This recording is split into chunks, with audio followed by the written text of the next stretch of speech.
All right. So, hi, everyone. Welcome. Again, my name is Ivy Hill. I'm the Director of Gender Justice with the Campaign for Southern Equality. And together with our partners nationwide, we lead the Trans Youth Emergency Project, which helps families of transgender youth navigate access to gender-affirming healthcare, especially during this really difficult and quickly changing climate that we're in right now. We're hosting this town hall because we know that the landscape for trans youth healthcare access is shifting in real time for some families, as some providers, even in what we call access states, make changes to their care offerings. So we've seen this recently in Massachusetts with several providers, including Fenway Health and Outer Cape Health Services. They've announced that they will not be able to provide gender affirming care to trans people under the age of 19. So, for our team at Campaign for Southern Equality, it has truly been the honor of a lifetime to stand with families and help them navigate this incredibly cruel crisis of accessing healthcare over the past few years. No one should be banned from accessing the healthcare that they need and deserve, and no politician should be inserting themselves in between doctors, patients, and families as they try to access care that is recommended and deemed necessary by literally every leading healthcare organization. We are based in the South, but the Trans Youth Emergency Project is a national program, and we're honored to work alongside partners, including MTPC and MassEquality. Our ethos with the Trans Youth Emergency Project is that when the government moves to restrict access to gender affirming care for transgender young people, we move to support families and help them identify safe pathways to care and provide them with resources they need to walk that path. So we'll hear more about that this evening as well. But we're here to reiterate that we are here to help alongside our partner organizations across the country. I know this is really an extremely hard time, but please know that we are here with you. You have options, and we will continue to innovate and help you see those options. All right, at this time, I would love to turn things over to David Brown, who is an attorney and expert really in transgender legal issues who we work with at CSE. Take it away, David. Thanks, Ivy. Howdy, y'all. David Brown, they are he pronouns. I'm the director of the Good Health Project, which is a law firm that provides legal advice to healthcare providers who are standing strong and continuing to offer care to trans patients in a difficult year. And I'm just thrilled to be here with all of y'all. And I'll be explaining a little bit about the current state of the law about trans healthcare in access states, including Massachusetts. As a reminder, although I'm a lawyer, I'm not the lawyer for anybody on this call. So I'm not going to be giving anybody legal advice. I'm just going to be providing purely educational information about the current state of the law. And if you have sort of specific questions about your situation, those would be questions for your lawyer. And with that, I have to tell you to move slides ahead. Is that right, Ivy? I can. Okay, great. So the most important thing, the bottom line message for tonight is that trans healthcare remains legal under federal law. And we're going to be talking about, why sometimes it doesn't seem like that. But in reality, nothing has changed regarding the law that governs the provision of transgender healthcare. And it's just as legal today as it's always been. Next slide. So given what I just said, why are clinics closing? The main reasons are phenomena that we call overcompliance or pre-compliance. So people are nervous about what the administration in Washington is trying to do or says it would like to do. And they are pre or over complying with things that are coming out of Washington that actually amount to no more than plans or intentions or hopes that one day the law will change, but it hasn't. So some examples of this are executive orders. The president famously issued a series of executive orders in his first few months in office, making various policy statements about transgender healthcare. But those policy statements were just that, statements. Only Congress can change laws, and since there are no laws that prohibit, there are no federal laws that prohibit trans healthcare, those statements by the president were merely just statements of his policy preferences, kind of like glorified press releases, or instructions to executive agencies to try to implement, within the confines of the law as best they can, his directives. So they didn't change the law for anybody, and they didn't make healthcare illegal of any kind. People also are aware, some people, that there have been bills introduced in Congress to restrict trans healthcare, but none of those bills have gone anywhere, right? They haven't come up even for a vote, let alone been passed into law. So there, again, has been no change in law regarding trans healthcare. People also might be confused about the Scarmetti case, which was a case the Supreme Court decided this summer, in which the Supreme Court said that Tennessee's restriction on trans healthcare for young people didn't violate the Equal Protection Clause of the US Constitution. And while that's a very unfortunate decision, all that it did was say Tennessee didn't violate that particular constitutional clause in doing what it did. So Scarmetti also didn't change federal law. It didn't change any laws at all. It just affirmed Tennessee's restriction. So none of these things have restricted care. Still there. Sorry, Ivy. So people might also be aware that the federal government has started investigating providers of trans healthcare. But an investigation, again, isn't a change in the law. These investigations have largely been blocked by courts, and I'm going to talk a little bit about that in a second. But you might have seen the word subpoena being tossed around in the news, and some providers of trans healthcare, unfortunately, have received subpoenas, but by and large, courts have been blocking those. And then finally, the federal government has made noises about threats to funding for providers of trans healthcare. So things like Medicaid funding, or funding under HRSA, which is a grant program for clinics that serve low-income people. But again, all of those are just policy statements. It says so in the name. They can't change the law. They don't make healthcare unlawful for anybody. So next slide.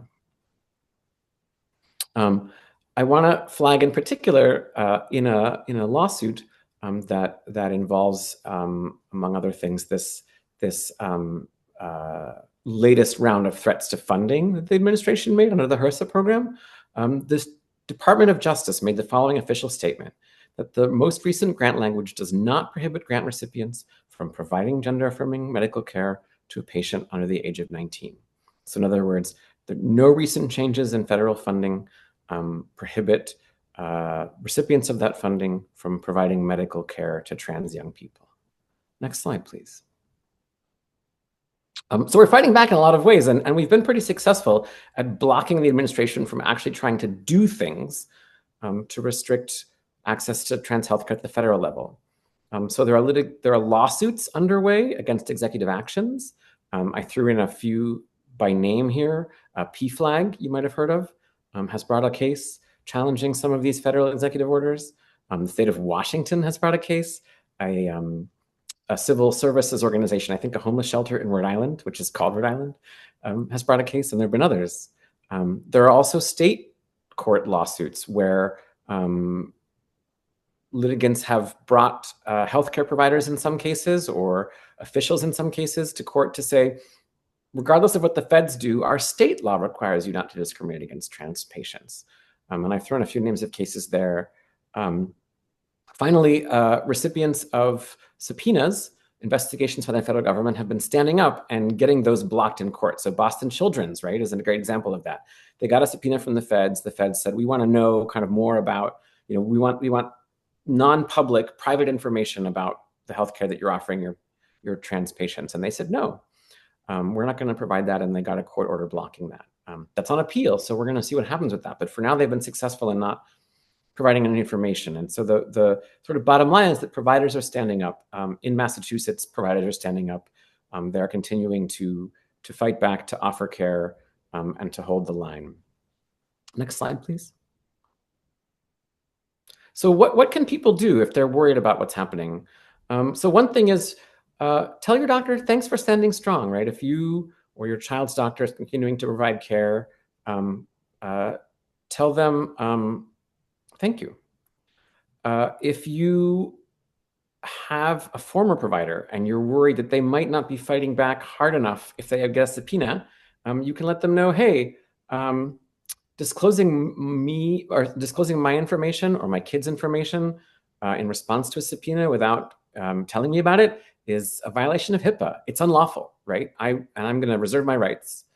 You can keep engaged with state officials in states where, like Massachusetts, where the Attorney General's office and others have made public their efforts to preserve access to care and draw the line against federal overreach. One I didn't make it onto the slide here, but you can join PFLAG. I mean, they're a plaintiff in a lawsuit, which means that when courts order protections in that lawsuit, those protections can apply to members of PFLAG, right? So it's a great way to get additional protection. So absolutely join PFLAG. And I guess one other thing about that didn't make it on this list is, don't share too much alarmism. I know things can seem bleak and dark sometimes, but people often make threats out to be more than they are. And a good example of that right now is HHS, the federal agency that administers Medicaid and Medicare, has been putting out some statements that they might try to restrict access to Medicaid and Medicare coverage for gender-affirming care. But we know that it's a possibility at most that they will propose restrictions like this. And if they do, there'll be some time for those things to be combated in court. And in fact, if a court blocks them, they would never take effect, right? And so it's important to not act as if what the administration says it intends to do is the same as what it actually has done or is doing. So that's an important way to help keep yourself grounded in a difficult time. Finally, I'll just note, if you feel like you need a lawyer, you probably don't. There's not a whole lot for individuals to do right now to protect their rights because the federal law picture is so unchanged. But if you do, there are help desks. They can't often provide legal services, but they can provide information at organizations like GLAD Law, which is based in Boston, Lambda Legal, the Transgender Law Center, and NCLR. So you can ask them questions, and although they're very busy, they might be able to provide some helpful information. So I think that is the last thing that I want to say. But as Adam mentioned, there are opportunities at the end of my presentation for questions, and happy to get to them at that time. Thanks very much. Thank you so much, David. We are so fortunate to have you with us, and to have you working on behalf of the community. With no further ado, I am excited to turn things over to my friend and colleague, Sherry Keller, who is a true rock star and a hero of this story about the Trans Youth Emergency Project. She's one of our patient navigators. So, with no further ado, Sherry. That was a sweet introduction. Thanks, Ivy. Yeah, so I'm Sherry Keller. I'm the Community Resources Manager at Campaign for Southern Equality, and I also do patient navigation. I see some familiar names in here, so some of the folks in here I've already gotten to speak with. We know that this is a challenging time. Like, that's why our tie-up team is here to help. And we want to thank our amazing local and state partners, some of whom are on this call, who have been doing amazing work to support families and get the word out about the Tie Up Project. Before we dive in, I want to take a moment to introduce Desi Hall. Desi just started this month as the program director of the Trans Youth Emergency Project. And she will be a leading force for Tie Up, and I'd love for her to say hi and introduce herself. Hi, y'all. Thank you so much, Sherry. My name is Desi Hall. My pronouns are she, her, hers, and I'm based in Atlanta, and I have a background in wellness, faith, and organizing. My heart is deeply concerned and cared about people having safe places to do the work that is so necessary for our movements. I know that this is like everyone has said, this is a really tough time for us. But I think the number one thing that I want you to know from me is that I am here to walk with you through this tough time, and that we are not walking it alone. That is the number one trick that folks want to be internalized right now is that we're alone, but we're not, and we're going to get through this together. And I'm so looking forward to meeting all of you, meeting our partners, our families. And yes, I'm excited to be a resource and available. And I'll hand it back to Sherry. Thank you, Sherry. Thanks, Desi. And speaking of not being alone, there's some other navigators, patient navigators that some of you might be familiar with and that you would also be talking to who aren't on this call.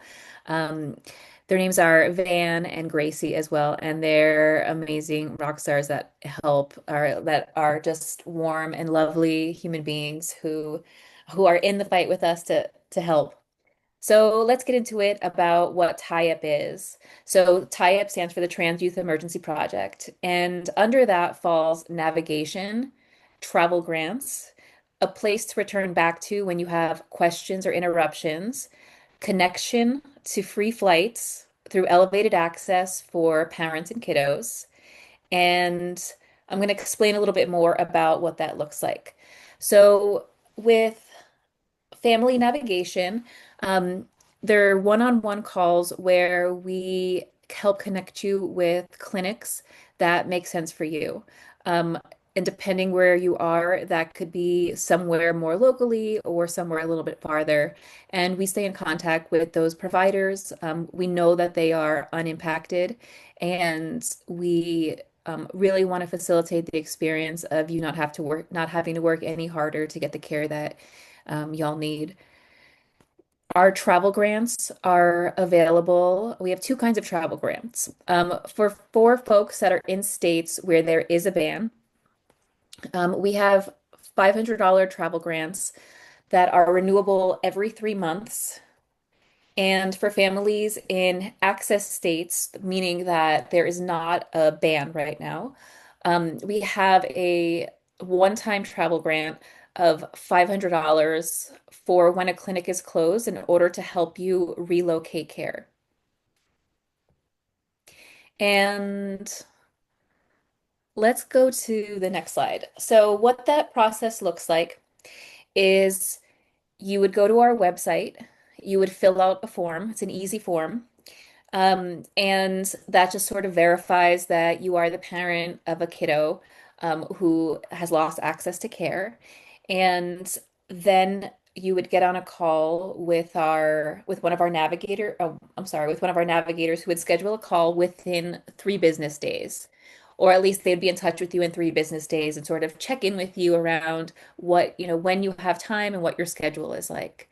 So we schedule a one-on-one call with the parent or guardian and talk through the options about your unique situation. So we want to hear your story. We want to know what's happening so we can best tailor whatever we're doing for you. So we'll go through clinic options. We'll talk about elevated access.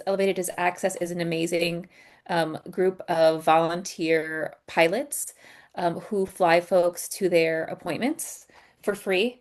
They're fantastic. No documentation is needed on their non-commercial flights.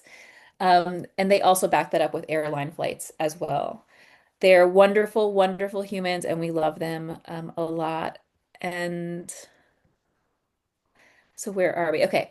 So we would talk through your options. So we would talk about navigation. We would talk about elevated access, and then we would talk about the travel grant. So we would also, at that point, if you qualify for the travel grant, whether that is being in an access state or being in a state with a ban, we would take your payment information and you would be able to receive that grant. We would also talk through um, we would also talk through other resources. So PFLAG is always one of them. We love PFLAG. We want you to get involved with your local orgs. And we would also refer you to local state partners who really know what's going on exactly where you are. And some of them are on this call, right? We have MassEquality, TransHealth, Mass Trans Political Coalition. And then we would also direct you to other organizations, including ones to help with insurance like Trans Family SOS or legal matters like Glad Law is on this call, the Transgender Law Center. We love Sabrina Carpenter just donated a bunch or is donating a bunch of money to the Transgender Law Center, and we love that. Um, and then we would basically process your grant electronically. And then if you live in a state with a ban, you will get an email in about 3 months to check in on whether or not another grant would be helpful. And families in states where there is a ban can receive up to four travel grants per year for $500. So again, for families who live in states without the statewide ban and need a one-time relocation of care, it's a little bit different. We will help you identify another provider in your state or nearby. We can also provide one-time relocation of care grants. And we're always here to be in touch about your questions, your backup plans, um, etc. If you are impacted by these Massachusetts closures, but still need that travel grant, please get in touch too. And we are happy to help you if you've already been impacted by a clinic closure, even if you already have a new clinic. So if you were impacted and have a new clinic, please get in touch with us. We want to help you. Um, so since launching the TIA program, we have helped 1,500 plus families of trans youth across nearly every single state. Above all, like we know this is really tough, and families build close relationships with providers. Some folks have had to relocate care multiple times, and we feel for you, and we know it's not easy. But we also know that accessing care like is possible, and we have to hold on to that. It will be more expensive.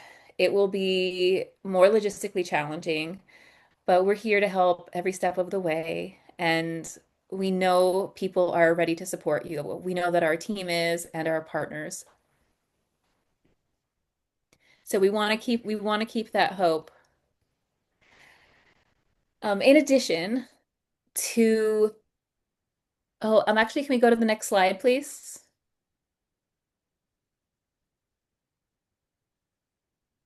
Thanks. Um, so we also want to be able to care for our families in other ways. So there, we have some additional resources um, just to provide that wraparound care. So we have a new family support group for families of trans youth, and you can sign up at. We'll drop the link in the in the chat. The next one is Sunday, November 9th at 6:30 p.m., and we would love to see you there. It's an incredible group. People are really warm and they're going through the same kinds of things that you are. So, especially if you're feeling alone, it's a great place to connect with other parents who really understand. And it's facilitated by our lovely staff, Kenny, who's also warm and just phenomenal. Next slide. And we also have our Trans Cookout listening series. It's a podcast with another one of our staff, Holiday. It's fantastic. They have some great guests on it. And if you just really want to have something to listen to, including with your kiddos, like it's a great one for them to listen to with just trans voices that are living and thriving. And then lastly, we hope that you will find a local or state LGBTQ advocacy org and get involved. Legislative sessions are happening soon, and there's no better way to counteract feelings than action with community. So we super encourage that, whether that's one that's like a super hyper local one to you, or it's a broader PFLAG group, go ahead and do that. There's some other great ones on this call. We have MassEquality on this call as well as MTPC. And go ahead, we would love for you to get involved with them as well. You'll hear from them a little bit later on specific action steps. And that is the end of my content for y'all. Um, Now we want to be sure to hear from TransHealth, who's an amazing provider in Northampton, Massachusetts. So sending it over to TransHealth. Hi everyone, I'm Joe Irwin. I'm the CEO of TransHealth. I use any pronouns, and very happy to be here tonight. I noticed we have one of our providers in this meeting as well, which is great. TransHealth is in Western Massachusetts, in Florence, Massachusetts specifically, and we're coming up on our fifth birthday. As far as we know, we are either the only or one of the only independent nonprofit clinics specifically focused on solely trans and gender diverse population. Currently, we see about 2,500 or so patients all told, and we are currently open and we're getting we can talk about that. We're getting a number of calls from Fenway patients and other folks who are looking for care. Our organization offers primary care. We offer specialty care. So if, for instance, um, you have a child and you want to keep them with their pediatrician, but they still need puberty pausing medications or blockers or hormones, they can come to us just for that. We do offer telehealth visits as well. So in general, unless it's a procedure, travel is not an obstacle. We are working hard to staff up so that we can continue to meet the moment and really blessed to be able to work with Sherry and with David and other folks on this call to really have full understanding of what the legal landscape is. And we are one of the things that helps us quite a bit is we are not super reliant on federal funding. So we have a different calculus to make when we're thinking about what we can do. And we are very dedicated to being here for trans kids, for their families, and for trans adults. We are also blessed to have one of the only trans pediatricians in the country doing gender affirming care. And she's currently open for seeing patients 21 and under, and for either primary care or specialty care. And she can do that virtually or in person. And we're also accepting adult patients currently for gender affirming hormone therapy only. We also provide mental health care that is limited to people that are seeing us in other ways. And we provide some psychiatric services as well. And then we also have a community room in which people do not have to be part of TransHealth to come to the community room. Tons and tons and tons of resources. They do a lot of support groups. They do a lot of virtual support groups, community closet. We are ramping up our community pantry right now with the potential shutdown or with the likely shutdown of the SNAP benefits. And just really excited to provide this service. Um, I would love to, if anyone has questions or more detailed questions about your own specific situation, I'm sure you can reach me through the team on this call, but happy to talk to you. My contact information is also on our website, which is transhealth.org. Thank you. Really appreciate it. Thank you so much, Joe, and the whole team at TransHealth. I know um, Mass is so much better for y'all being there and all of the incredible work that you do. We really can't thank you enough. Um, and another incredible organization we would love to hear from is MassEquality. So we'd love to throw the ball over to you now. Thank you, Ivy. My name is Tanya Neslusin. I'm the executive director of MassEquality. MassEquality is a statewide LGBTQ advocacy org. We do policy lobbying on trans bills at the state house and advising with some of the federal legislation with our legislators, as well as providing municipal guidance. And we actually testify all over the Commonwealth at school committee hearings and city council hearings on LGBT and anti-LGBT issues that come up at the municipal level. Beyond that, we also do a lot of educational programming throughout the state, and we do direct service matching. And what that means is if you are seeking housing, healthcare, behavioral health services, we will try to connect you with the appropriate service provider for those. And we also just launched this week. We are starting up an LGBTQ food bank for people facing food insecurity. If you are curious about that or any of our other work, please feel free to reach out to us. You can visit us online at www.massequality.org or email me directly at tanya@massequality.org. And anything that we can do for the community, we will show up. We will show up in person. It doesn't matter if you live in the hill towns in the Berkshires or in Metro Boston. We will be there. We're headquartered in Worcester, but we go all over the state. So thank you very much, and thank you for having us today. Thank you so much, Tanya, and thank you for all of the incredible work that y'all do. We have another rock star with us this evening, Finn, with Mass Trans Political Coalition. Would love to throw the ball to you to hear a little bit about the amazing work y'all are doing. Hi, so I'm Finn Gardner, and I'm the Advocacy and Organizing Manager at the Massachusetts Transgender Political Coalition. And though we are a small team, there are only 6 of us, we do quite a bit. We have a variety of programs geared toward trans and non-binary folks. We have the Identity Document Assistance Network, which helps people change their do things like legal name changes, change their gender marker on their IDs, and so on. We provide funding to help people do that up to a certain amount. We also have the REACH program that allows people to apply for funding to help them cover daily living expenses, help them pay for things like rent, and healthcare, and mental health support, and so on.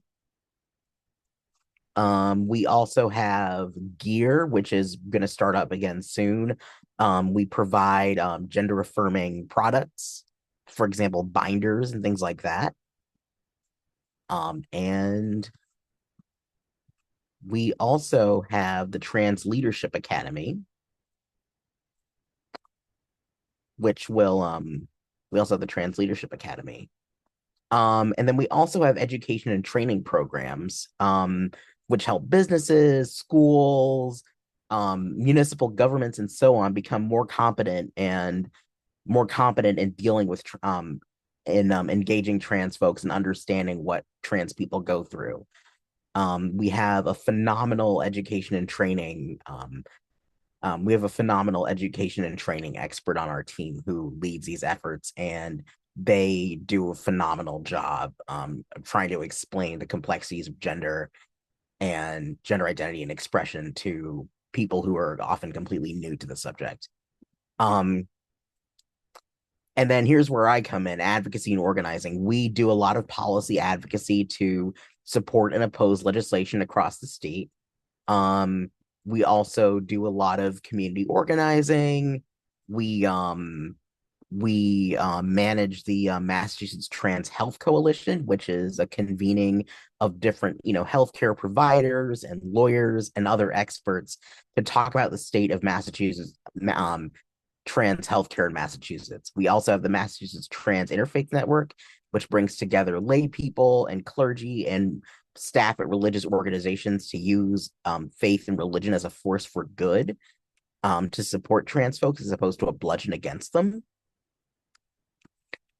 And there's even more, but those are the main things that we work on. If you'd like to learn more about us, you can always go to masstpc.org. That's masstpc.org. I've just pasted it into the chat.